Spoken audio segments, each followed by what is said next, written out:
Good morning, students. Today we will study about past continuous tense. Past continuous tense क्या होता है?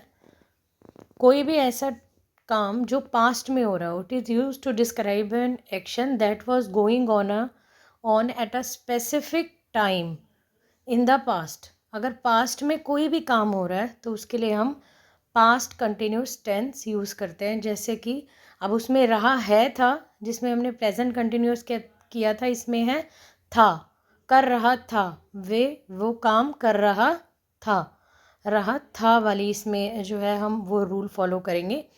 So let's study about the structure. That is very very important students. वही हमारा singular और plural वाला rule follow करेंगे हम यहाँ पर भी.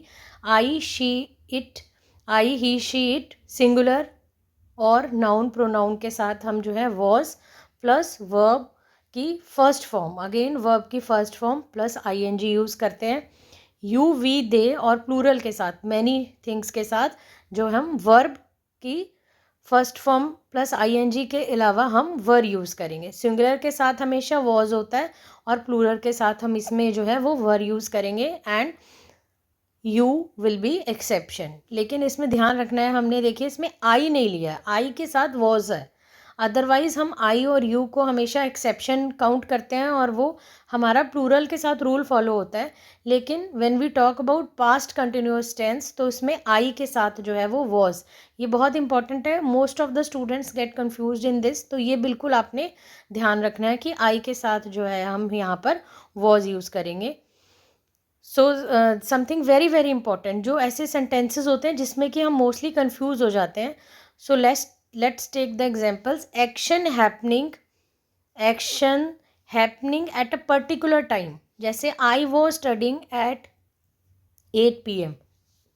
मैं 8 PM पे पढ़ रहा था. She was cooking in the morning. वो मॉर्निंग में कुक कर रही थी. Two actions happening at the same time. Past continuous में हम ये भी ध्यान रखते हैं, कई बार ये कुछ यूजेस दिए गए हैं जिससे कि हमें पता चलता है कि कहाँ कहाँ इसके अलावा पास्ट कंटिन्यूस टेंस हम कैसे यूज़ करते हैं डिफरेंट प्लेसेस पर. Two actions happening at the same time. कई बार दो एक्शंस हो रहे होते हैं, दोनों में हम पास्ट कंटिन्यूस यूज़ करते हैं. जैसे कि आई वॉज रीडिंग, मैं पढ़ रहा था, while my brother was playing, जबकि उसी सेम टाइम मेरा जो ब्रदर था वो प्ले कर रहा था. अब दोनों में पास्ट टेंस है और दोनों एट द सेम टाइम हो रहे हैं. पहले हमने क्या कहा था, पर्टिकुलर टाइम पास्ट में, और अब दोनों एक्शन एक साथ हो रहे हैं, बोथ द एक्शन, और वो कौन से टेंस में हो रहे हैं, past continuous tense. And third is very very important, an ongoing action interrupted by another action. मतलब कई बार क्या होता है कि एक पास्ट में एक्शन हो रहा होता है और साथ के साथ दूसरा एक्शन एकदम से होता है जो कि उस एक्शन को इंटरप्ट कर देता है. जैसे एग्जाम्पल से और क्लियर हो जाएगा. आई वॉज स्लीपिंग, मैं सो रहा था, व्हेन द फोन रैंग. तो जैसे ही फ़ोन बजा, ऑब्वियस है कि वो जो पास्ट वाला एक्शन है वो इंटरप्ट हो गया. तो the I was sleeping when the phone wrong. अब ये ध्यान रखना है अपने स्टूडेंट्स, यहाँ पर देखो फ़ोन रैंग, यहाँ पर पास्ट जो है सिंपल पास्ट यूज़ किया हुआ है. I was sleeping when the phone wrong. They were watching TV when it started raining. अब यहाँ पर दोनों एक्शन हैं लेकिन एक एक्शन ने दूसरे एक्शन को इंटरप्ट कर दिया गया है. ये कुछ एक यूजेस हैं जो आपको आगे एडवांस जो है क्लासेस में यूज़ होंगे, सीनियर क्लासेस में. बट अभी तक के लिए अगर आप सिर्फ समझना चाहते हो तो ये मेन जो इसके स्ट्रक्चर है वही इम्पॉर्टेंट है, जिसमें जो है हम क्या यूज़ करते हैं, वॉज वर, वर्ब की first form plus ING. So let's see some important examples, or you can say that different examples.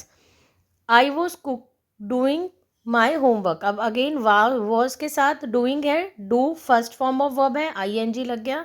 she was cooking dinner, was she है क्योंकि अगेन she is a यहाँ पर pronoun use किया गया but singular है तो was cook.